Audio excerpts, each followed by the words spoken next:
Not 5 minutes later, I see this young lad vomiting in the garbage can. I think the most unique wedding I've ever done was a wedding where half of the wedding party was Amish. During the wedding, early in the night, I was instructed that, the Amish side of the family wouldn't really appreciate a lot of loud music, play mostly instrumental things. But there was a time in the night where I could kind of switch it over to music that wasn't instrumental. And I'd reached that point in the night.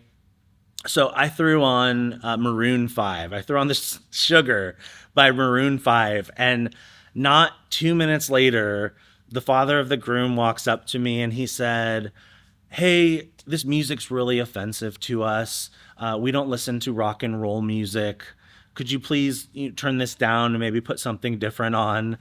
And I spoke to the bride and groom and I let them know what happened. And I switched it back to some lower volume instrumental music for that part.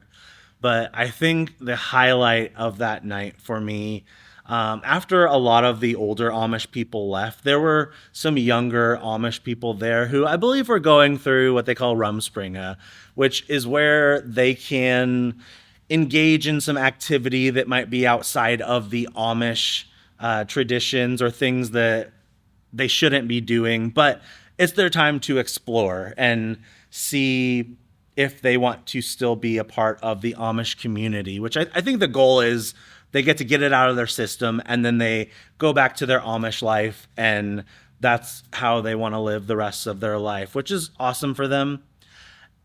But this guy at the wedding, he was a young lad, we'll call him.